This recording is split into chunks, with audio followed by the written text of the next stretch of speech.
Hello everyone and welcome to Gory Things, an occasional audio blog or podcast by me, Michael Gorry, from Victoria, Australia. Today I'm talking about Donald Trump and tariffs. What do they mean for the American economy? Should Australia care?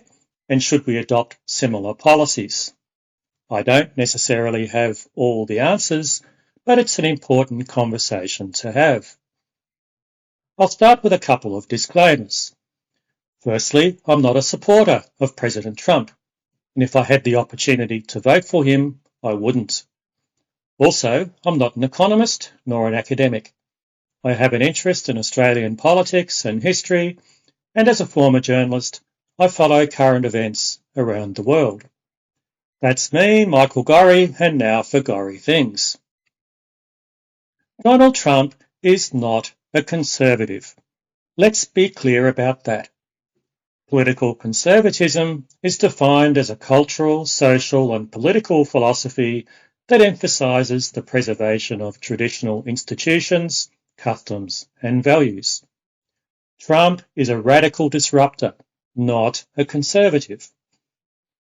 I'm not particularly opposed to disruption in politics. It can sometimes be a good thing.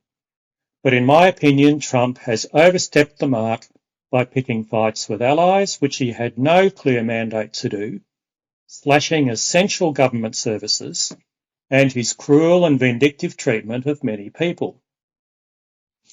Trump's pitch to take over Canada is like Australia claiming sovereignty over New Zealand, for which we arguably have a greater historical claim.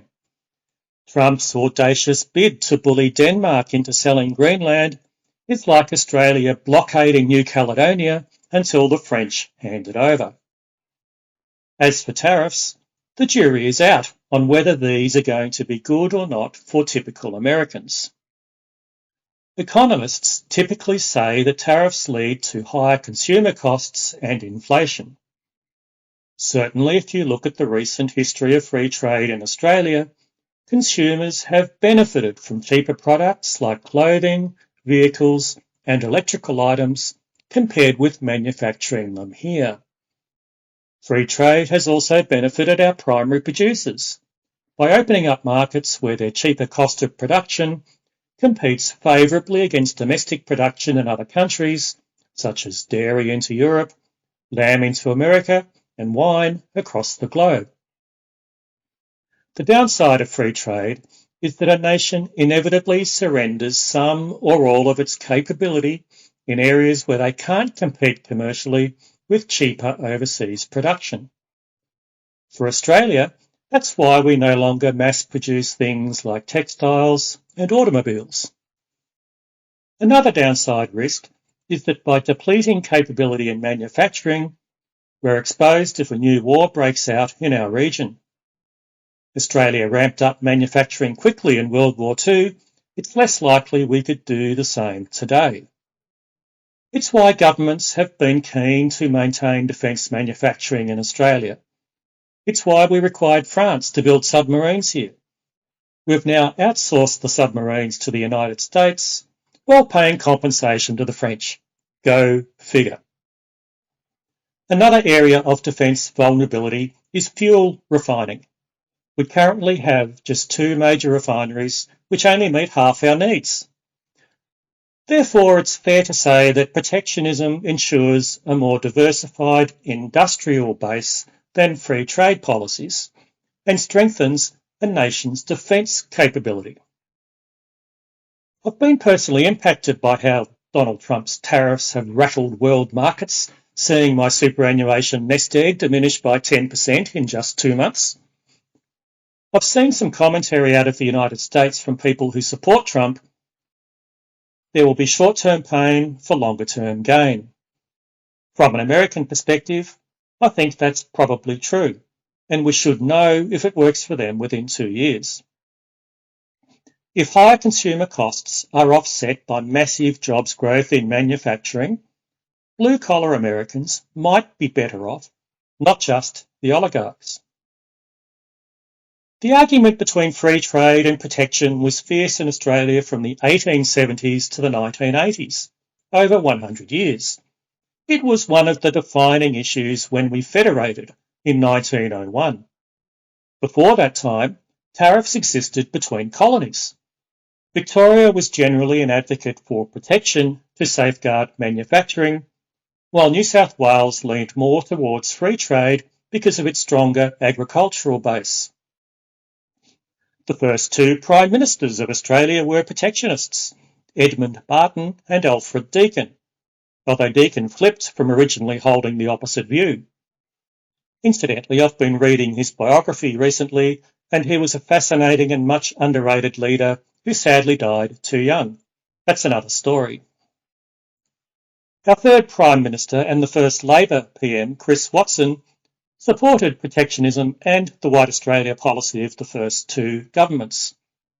The first free trader to lead the country was George Reid in 1904 with a minority government, and his policies were mostly not implemented. One of the strongest advocates for protectionism in later years was John McEwen, known as Blackjack.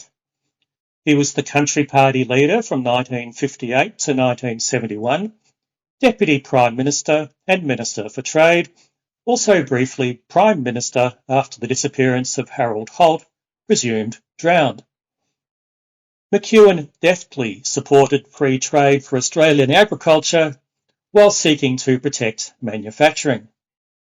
This policy pragmatism faded from public view and political favour in the 1970s and 80s, despite an unlikely alliance emerging between fringe politicians such as Bob Katter and some unions. There aren't many good things to say about Donald Trump. Follow the news and social media to see what he says and does, and much of it is appalling from the point of view of anyone who respects common decency and the rule of law. However, I'm not yet prepared to criticise him over his tariffs policy, except to note that it's erratic. Maybe after the 2nd of April, his so-called Liberation Day, it's worth another look, when reciprocal tariffs against countries including Australia are due to be introduced. Australia needs to be agile and measured in how we respond. I don't mind that we're now debating issues that have previously been bipartisan and largely silent for decades, such as trade, defence and immigration. However, it needs to be a respectful discussion with the national interest at its heart. That's probably too much to hope for in the age of social media and sound bites. I'm Michael Gorry, and you've been listening to Gorry Things.